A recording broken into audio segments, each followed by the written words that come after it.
etika atau rujukan moral. Dengan adanya pendidikan guru penggerak di angkatan 10 ini, saya akan ikut di PGP ini. Jadi ada beberapa hal untuk kelengkapan tugas saya begitu. Ya. Begini Pak Juri, yang pertama, selama ini bagaimana Pak Juri mengidentifikasi kasus-kasus yang termasuk dengan dilema etika atau rujukan moral? Terima kasih Pak Hasan. Sebelumnya saya berharap nanti kegiatan CGP Panjenengan bisa lancar, tidak ada halangan apapun. Silakan diikuti dengan penuh semangat, penuh keikhlasan, dan juga bermanfaat bagi Pak Hasan khususnya dan pada sekolah pada umumnya. Terkait dengan yang Pak Hasan tanyakan tadi, bagaimana saya mengidentifikasi suatu kasus itu termasuk rujukan moral atau dilema etika. Jadi sepengetahuan saya Pak Hasan, jadi kasus yang termasuk rujukan moral itu ketika kita ada pada dua pilihan. Ada dua pilihan di mana satu pilihan itu mengandung nilai-nilai kebenaran dan satu pilihan itu mengandung ketidakbenaran. Artinya di dalam rujukan moral itu tergantung hati nurani kita. Apakah kita akan mengikuti kebenaran atau akan kita mengikuti ketidakbenaran.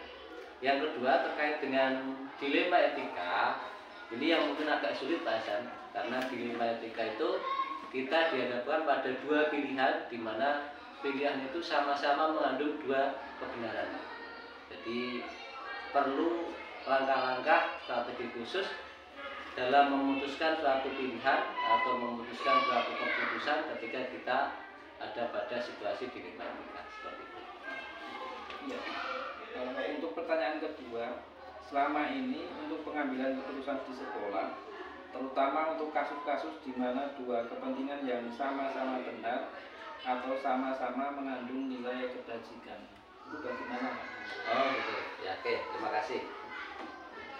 Terkait dengan bagaimana saya mengambil sebuah keputusan di mana saya ada pada situasi itu dilema etika, maka seperti yang pernah saya pelajari di guru penggerak, maka saya akan berusaha untuk menerapkan 9 langkah pengambilan keputusan ketika kita ada pada situasi dilema etika, di mana di situ ada mengenali nilai-nilai yang saling bertentangan, menentukan siapa yang terlibat, kumpulan-kumpulan fakta yang ada pada situasi ini, termasuk juga pengujian benar dan salah, dan juga di situ ada pengujian paradigma benar lawan benar. Kira-kira seperti itu Pak Hasan. Jadi untuk langkah-langkah seperti apa selama ini? Apakah sama PKT atau mungkin ada langkah-langkah khusus di? Jadi begini Pak Hasan, terkait dengan dilema etika, mungkin tidak semua langkah itu kita lalui ya. Itu tergantung pada sebesar atau sekuat istilahnya kalau dilema etika itu sebimbang apa ketika kita memutuskan masalah itu.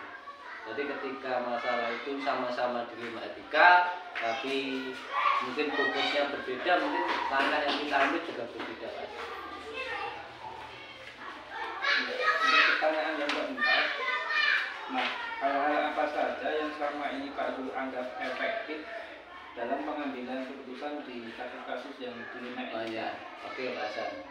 Terkait dengan pengambilan keputusan dalam dilema etika, hal-hal yang saya nilai efektif adalah ini, pengujian antara benar atau salah.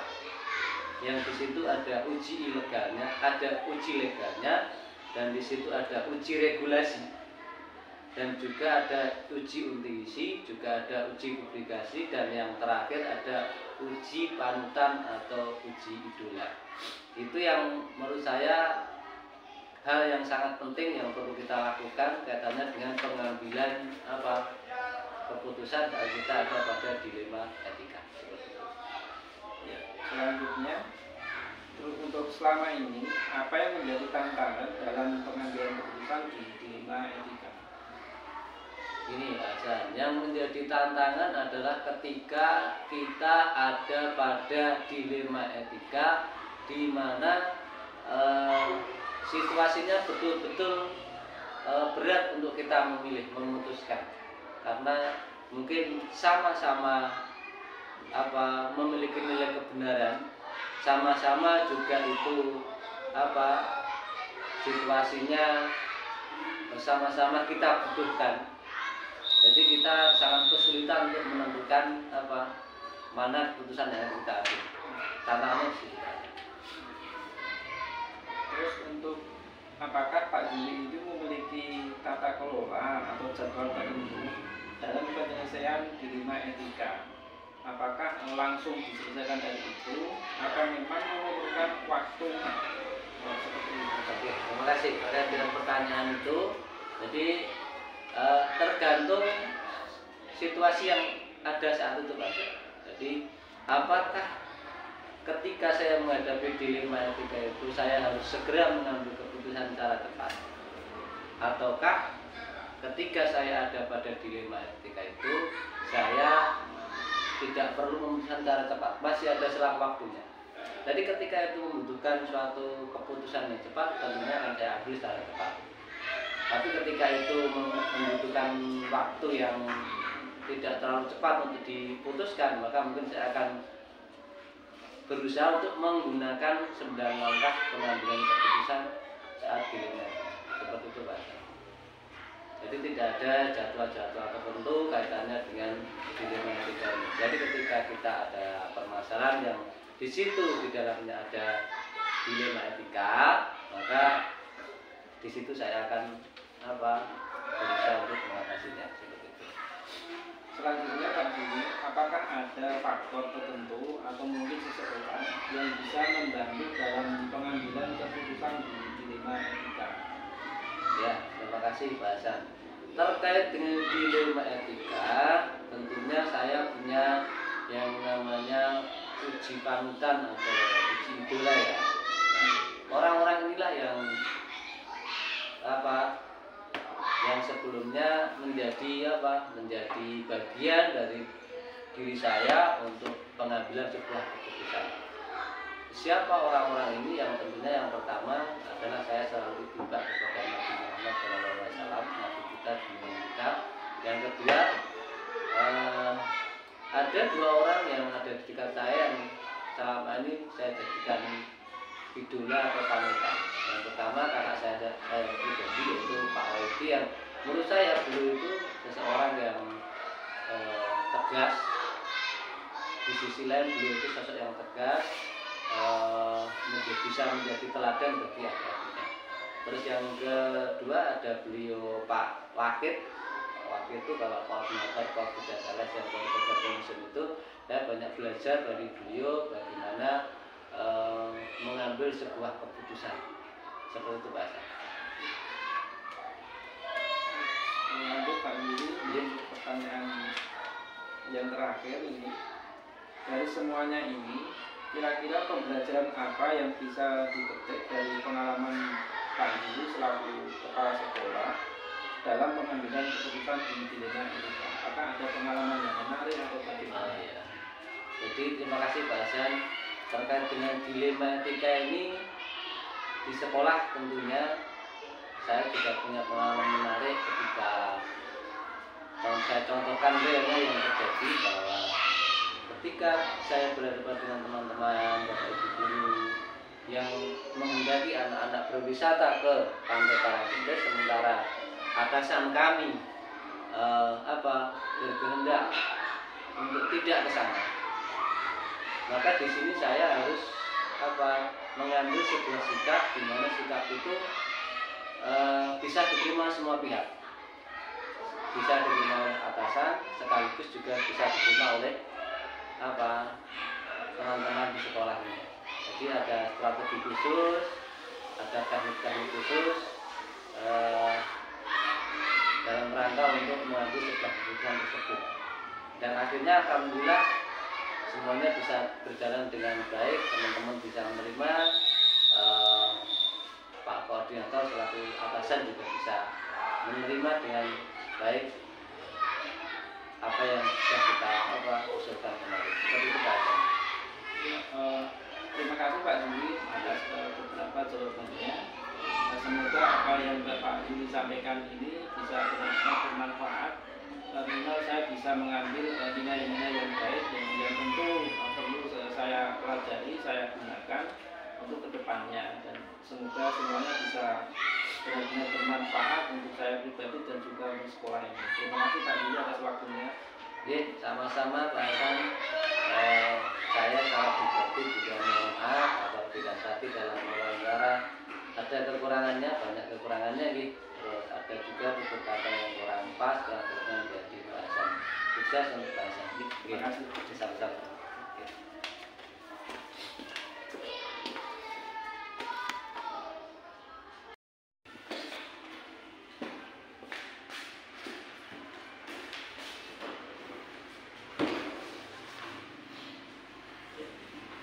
Selamat siang Pak Wawan. Selamat siang Pak Hasan.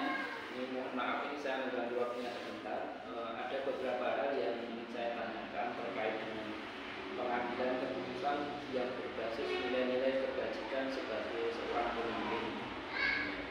Ini langsung saja ya Pak Wawan untuk menyingkat waktu. Yang pertama, selama ini bagaimana Pak Wawan mengidentifikasi kasus yang merupakan dilema etika atau rujukan moral? Baik Pak Hasan, langsung saja saya jawab untuk kasus-kasus terutama yang memang selama ini menjadi pengalaman saya. Itu banyak sekali kasus-kasus yang dialami, terutama dalam saya berproses dituakan di sekolah ini. Untuk kasus yang sifatnya rujukan moral, itu menurut kami adalah kasus-kasus yang mohon maaf ini sedikit atau banyak itu melanggar aturan, itu namanya kami golongkan sebagai rujukan moral. Tetapi memang ada beberapa kasus yang sifatnya itu pilihan, di mana pilihannya itu jenisnya sama-sama baik. Satu kita pilih A baik, pilihan solusi yang B itu juga tidak salah seperti itu. Ini merupakan sebuah kasus yang kami golongkan sebagai dilema etika. Jadi kita mau melangkah dengan pilihan A itu tidak salah, kita melangkah dengan pilihan B itu juga benar seperti itu. Nah ini kalau seperti ini kita golongkan sebagai dilema. Begitu Pak. Pertanyaan yang kedua Pak Wawan, selama ini bagaimana menjalankan untuk pengambilan keputusan di sekolah, terutama untuk kasus-kasus yang merupakan dua kepentingan yang sama-sama benar atau sama-sama mengandung nilai kebajikan? Baik, terima kasih. Langkah pertama tentulah kita harus menganalisis kasusnya terlebih dahulu. Kasus itu kita analisis apakah kasus itu nanti merupakan pelanggaran aturan atau tidak. Kemudian setelah itu dari kasus tersebut kita cari solusi alternatif solusinya. Dari berbagai macam alternatif solusinya itu kita pilih solusi di mana solusi ini adalah solusi yang mengutamakan kesejahteraan lembaga, kesejahteraan atau well-being dari masyarakat yang ada di instansi seperti itu. Nah, kemudian setelah kita mengambil keputusan, kita ambil dari keputusan yang sudah kita ambil ini, kita evaluasi lagi apakah keputusan yang sudah kita ambil itu sudah tepat atau belum. Harapannya nanti dengan adanya kasus yang sama nanti kita bisa membuat itu sebagai bahan pelajaran seperti itu Pak. Selanjutnya nih Pak, untuk yang pertanyaan ketiga, langkah apa atau prosedur yang bisa dilakukan selama ini sampai dengan saat ini? Baik. Untuk prosedurnya dalam menangani kasus terutama di lima etika ya rasanya. Ini yang pertama tentunya adalah kita lihat kasusnya dulu. Kasus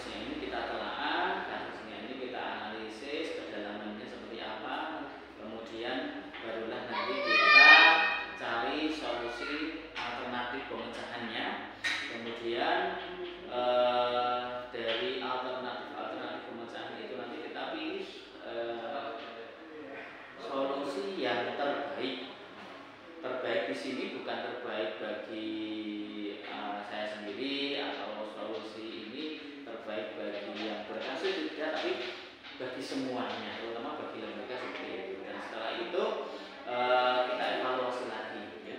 Jadi penanganan kasus itu apakah sudah tepat atau belum, ini kita bisa istilahnya uji publik lah seperti itu. Itu Pak. Pertanyaan keempat, apa saja yang selama ini dianggap efektif dalam pengambilan keputusan pada kasus lima ini? Apa saja?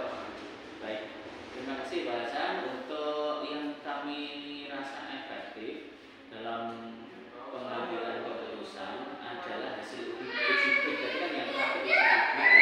Jadi ketika kita mengambil keputusan itu nanti apakah berdampak atau tidak bagi lingkungan, bagi lembaga. Karena apa? Karena tujuan dari kelembagaan kita adalah well-being ya, sampai kesejahteraan itu yang kita utamakan. Maka apabila itu tidak menyalahi kesejahteraan well-being dari kelembagaan, maka saya anggap itu pengambilan keputusan sudah efektif seperti itu.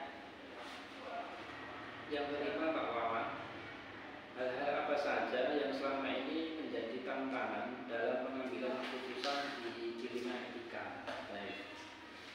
Tantangan yang terbesar dalam penanganan kasus bagi kami adalah dalam dilema etika itu sendiri Pak. Jadi di dalam kasus dilema etika itu kan kita ditantang untuk menyelesaikan sebuah kasus di mana kasus ini memiliki pilihan-pilihan, opsi-opsi penyelesaian yang sama-sama benar, dan masing-masing memiliki resiko seperti itu. Masing-masing memiliki resiko. Tetapi bagaimana kita harus memiliki keterampilan bahwa resiko nanti yang kita ambil itu adalah resiko yang terkecil bagi kelembagaan sebelumnya, di mana kita tetap harus mengutamakan kesejahteraan lembaga, well-being tetap kita utamakan. Jadi ini bagi saya merupakan tantangan yang apa namanya ya, tantangan tertentu bagi kami dalam mengambil keputusan seperti itu. Jika pertimbangan. Pertanyaan selanjutnya, apakah ada jadwal tertentu untuk penyelesaian kasus dilema etika, atau memang harus pada saat itu diselesaikan gitu, atau bagaimana menurut panjenengan? Iya. Untuk jadwal tertentu sih tidak ada alasan. Jadi langkah pertama dalam menangani kasus tadi kan kita telah dulu kasusnya, kita analisis dulu kasusnya. Kalau memang kasus itu bisa segera terselesaikan, maka ya harus kita selesaikan saat itu juga. Tetapi kalau memang ini memerlukan pertimbangan-pertimbangan mungkin dari berbagai pihak, ya tentunya untuk penanganannya kita harus menelaah lebih lanjut Pak Hasan. Jadi secara terjadwal sih tidak ada, tergantung kasusnya. Pertanyaan berikutnya,